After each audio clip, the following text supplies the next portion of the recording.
CMA TV vous présente la chronique culturelle.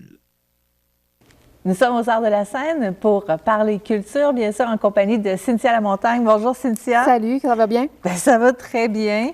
Encore une fois, on poursuit cette belle programmation parce qu'il y en a vraiment pour tous les goûts, comme à chaque semaine. Mais on commence toujours avec le cinéma. J'aime ça, commencer avec le cinéma. Oui, bien écoute, allons-y. On est présentement en plus dans la salle Promutuelle, donc on est prête à écouter un film. Si tu veux, l'écran est déjà là. Mais non, écoute, dernier soir seulement pour Crépuscule pour un tueur. Donc, je sais, on est mercredi, mais c'est le dernier soir. Habituellement, on prolonge ça jusqu'au jeudi. Mais là, il y a une activité jeudi dans la salle. On peut dans le lycée Mont, c'est ça. On va en donc, parler. On va en parler. Mais voilà, donc, dernier soir pour le voir. Plusieurs personnes sont venues, plusieurs ont aimé. Je sais que tu as vu le film aussi et que tu disais l'autre semaine que c'était un bon film à voir. C'est intéressant. Inspiré d'une vraie histoire. Donc, dernier soir pour Crépuscule pour un tueur. On change ensuite, on s'en va plus du côté fantastique. Donc, les amateurs de Donjons et Dragons, c'est à partir du samedi 29 avril et on poursuit jusqu'au 4 mai pour ce film-là. Donc, film fantastique classé général, mais je crois déconseillé pour les jeunes. Donc, les commentaires sont très bons. J'ai pas vu le film, j'étais pas amateur de Donjons et Dragons, mais j'imagine que c'est très drôle aussi comme film. C'est plus une comédie fantastique. Donc, voilà. Ensuite de ça, on va dans un drame sportif. Drame sportif, donc Air, courtiser, c'est ça, courtiser une légende. Donc, c'est inspiré aussi d'une histoire vraie. Donc, Nike qui voulait s'associer avec un joueur professionnel, donc un sportif professionnel. C'était Michael Jordan. Voilà, donc ils ont vu en Michael Jordan vraiment une belle façon de faire découvrir leurs souliers. Je pense qu'ils ont très bien réussi. Je pense qu'ils ont bien ciblé. Donc, ça sera présenté du 6 au 11 mai, donc une semaine complète pour voir ce film-là. En fait, on est coupé aussi par le dernier aventurier voyageur de notre programmation.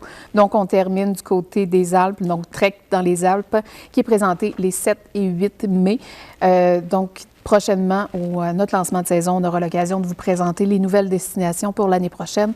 9 belles autres destinations, en fait, là, qui vont être présentées l'année prochaine. Mais 7 et 8, c'est le dernier pour cette année. Donc, on va aller marcher dans la neige un peu? Oui, un petit peu. Donc, on s'ennuie. Mais... Non. Moi, je ne m'ennuie pas du tout. Et écoute, les amateurs de Super Mario Bros, donc de Mario et de Luigi, donc c'est à partir du 12 mai, donc une semaine complète pour voir ce film d'animation-là qui connaît un très grand succès. Donc, je sais que plusieurs l'ont déjà vu, peut-être en 3 dimensions. Donc là, ici, ça sera présenté, bien entendu, en 2 dimensions, mais un film à voir. Et il y aura aussi une représentation, celle du samedi après-midi, qui est un cinéma optimiste. Donc, je m'attends à ce qu'il y ait beaucoup, beaucoup de jeunes qui profitent de cette offre-là du Club Optimiste. Donc, on va faire arriver très tôt. Très tôt. On rappelle l'offre? Oui, donc les 50 premières personnes âgées de 17 ans et moins peuvent bénéficier d'un billet offert gratuitement par le Club Optimiste de Montmagny. Donc, à chaque fois, je les remercie. Pour vrai, c'est une très belle offre pour les jeunes. Et arrivez tôt, mais on débarre la porte 30 minutes avant le film. Donc, on faut prendre le temps de se préparer, de vous préparer du popcorn. Donc, à partir de 13 h, vous pouvez arriver pour profiter de cette offre-là et le film débute à 13h30. On disait tout à l'heure que cette semaine, il n'y aurait pas de film le jeudi soir. C'est pour une bonne cause. C'est une bonne raison. Il y aura un lancement d'album. Le premier album des Wild Palominos. D'ailleurs, je me suis entretenue avec Jérémy Boulay des Wild Palominos la semaine dernière. On vous a déjà présenté l'entrevue, mais on en a gardé quand même un extrait pour vous aujourd'hui. On avait comme, je dirais, à peu près une douzaine de chansons. Puis finalement, vous voyez, là, il y en a 6 qui sortent. Fait que c'est à peu près, on en a coupé 50. On a gardé les meilleurs pour que ça sorte le mieux possible. Les gens en connaissent déjà 3. Vous êtes même allé jusqu'à faire des vidéoclips, ce qui est plus si populaire que ça, qui est plus si fait que ça aujourd'hui. Et ça fait du bien de voir ça. C'est de quelle façon, comment vous avez décidé justement d'aller jusque-là? Bien, pour nous, quand on écrit les chansons, souvent on a des images très précises, des fois même, en tête. Fait qu'on avait le goût de mettre ça en image. Des fois, une image vaut 1000 mots, comme on dit. Fait que c'était le fun de faire la combinaison. Tu sais, je pense à Milkshake for Two, que notre vidéoclip est dans un vieux casse-croûte rétro.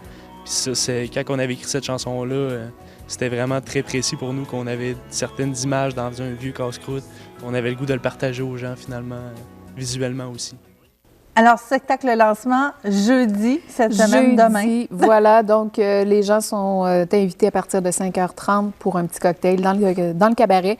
On traverse ensuite dans la salle Promutuelle pour 19h, donc environ 1h15 de spectacle pour présenter les chansons du premier album de Wild Palominos. Donc, vraiment hâte de voir ça. Donc, c'est un bel événement et les billets sont disponibles très facilement. Effectivement. Donc, via notre site web, vous pouvez venir nous voir ou nous appeler. Donc, c'est en vente aussi dans les différents points de vente là, chez nous. Donc, Jean Coutu, du côté de Saint-Pamphile, au dépanneur voisin, côté de Saint-Jean-Port-Joli aussi, à la salle Gérard-Ouellette. Et le lendemain, c'est un autre bel événement parce que moi j'adore les rodages de spectacles. J'adore ça, voir l'évolution d'un spectacle. Et là, on va voir l'évolution de quelqu'un qui est déjà très connu, qui est déjà mis de l'avant, qui a déjà des prix. Et ça, je trouve ça encore plus excitant parce que il a déjà fait ses preuves, puis en même temps, il vient continuer à les faire ici. Oui, puis il commence un peu dans le milieu, même s'il y a tout un historique aussi derrière lui, mais c'est son premier one-man show. Donc, on parle de Mathieu Pepper qui sera là ce vendredi à la salle Promutuelle. Effectivement, il est en rodage, donc il teste encore certains numéros avant de faire sa première, en fait, qui sera un petit peu plus tard, possiblement à l'automne, je crois. Mais voilà, j'ai vraiment hâte de voir ça. Pour vrai, il a gagné au dernier Gala des Oliviers le prix découverte de l'année. C'est quand même pas rien. C'est quand on gagne la découverte de l'année, c'est qu'on a eu une belle année, puis on s'est fait remarquer. Donc, et je crois que tu l'as eu en entrevue. Oui. Donc, c'est la meilleure personne pour parler de ce spectacle-là. On en parle du spectacle, justement. Il est en rodage de son premier one-man show, mais il est déjà découverte de l'année. Il avait déjà gagné des prix aussi comme auteur. Vous le connaissez, c'est Mathieu Pepper. Il sera vendredi 28 avril, 20h à la salle Promutuelle à Montmagny. Bonjour! Allô, ça va bien? Ça va bien, vous? Oui, super bien, merci. Hey, un rodage, ça fait quand même un petit peu de temps là, que vous êtes en rodage. Oui, oui, parce qu'on a commencé le rodage, puis après ça, on a commencé le rodage, il y a eu une bonne vieille pandémie, et là, on a recommencé le rodage. Fait que ça va faire quelque chose comme... pour ce show-là, je vais faire 1 an de rodage, mais je vais avoir fait 1 an avant la pandémie de rodage aussi. Parce que je voyais sur les sites, justement, que vous disiez que vous étiez en réécriture du premier one-man show. Vous n'avez pas tout recommencé, là? Non, parce qu'il y a des numéros que je sais que certaines personnes vont avoir vu, peut-être s'ils m'ont vu en rodage avant ou s'ils sont venus dans les soirées d'humour ou peut-être il y a un numéro qui, je pense, j'ai fait un gala avec, mais je me voyais pas prendre la route sans ces numéros-là. C'est des numéros qui font vraiment partie de moi, fait que j'avais envie d'aller les présenter, fait que j'ai décidé de réécrire le concept, la ligne du show, puis d'ajouter plein de nouveaux numéros, puis là, je m'amuse avec ça, mais il y a quand même du stock là, qui reste de l'ancien spectacle, évidemment.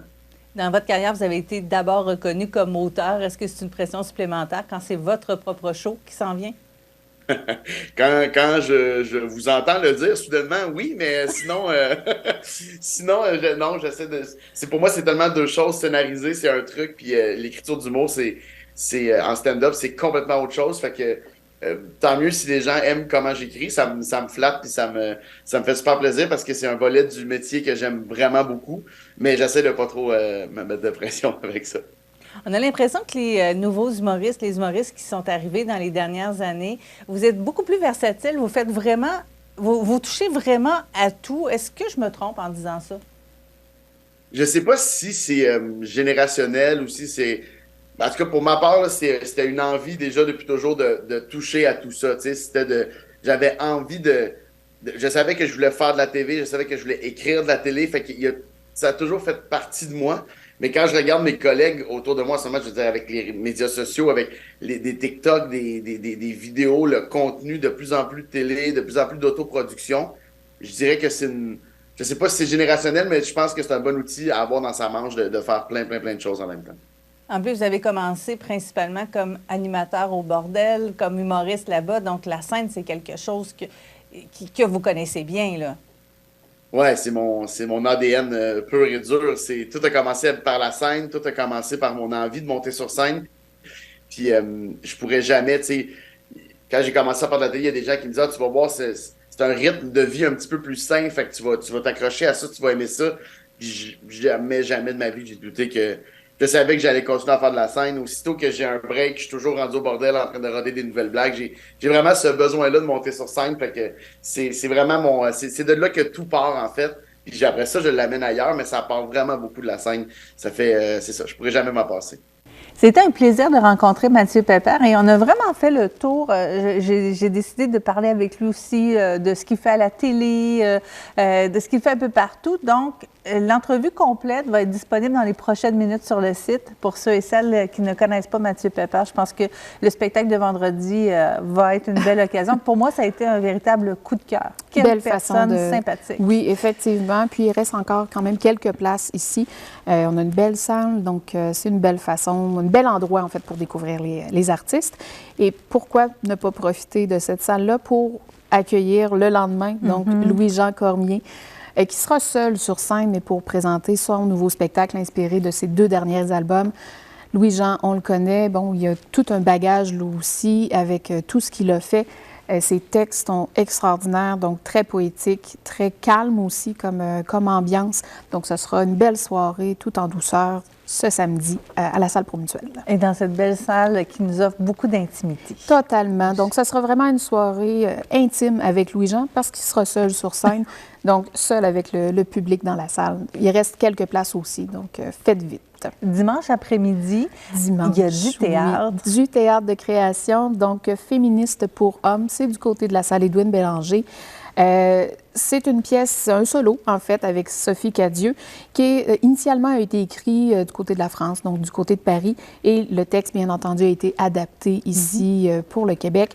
Sophie est extraordinaire dans ce rôle-là. Donc, elle va, oui, parler de différents sujets sur le couple, les relations, la famille, bref, plein de choses, vues de façon, oui, de la femme, mais c'est pas un spectacle qui s'adresse uniquement aux femmes, ça s'adresse également aux hommes. Donc, c'est drôle, c'est dramatique, c'est un beau mélange. C'est vraiment à voir. Donc, c'est ce dimanche en après-midi à 15h à la salle Édouine Bélanger. Et on devrait s'entretenir avec Sophie Cadieux cette semaine. Je vous présenterai l'entrevue, dans le fond, vendredi dans l'émission du matin. Super. Si vous voulez en savoir davantage sur Féministe pour hommes. La fin de semaine suivante, ça va bouger aussi. Ça bouge beaucoup, donc on y va rapidement. Donc, on aura Joe Cormier qui sera ici. Pour vrai, je crois que c'est complet. Ou s'il reste de la place, c'est vraiment très peu. Donc, ici, le 5 mai prochain. On a aussi également un autre spectacle ici avec Ingrid Saint-Pierre, que ça fait quelques années qu'Ingrid n'est pas venue. Et sinon, le dimanche, on termine ça en beauté. On retourne à la salle Édouine Bélanger pour du cirque avec le cirque Alphonse. À voir, ils sont extraordinaires. J'ai l'impression que quand ils vont sauter, on va les perdre dans le plafond. Mais c'est vraiment à voir. Donc, c'est aussi un spectacle qui s'appelle Animal. Et on commence le fin de semaine avec Joe Cormier où son spectacle est Animal et on termine avec Animal le dimanche avec le cirque. Merci beaucoup, Cynthia. Merci à toi. La semaine prochaine, vous aurez droit d'ailleurs à une entrevue réalisée avec quelqu'un du cirque Alphonse pour en savoir davantage. Bonne semaine. Merci.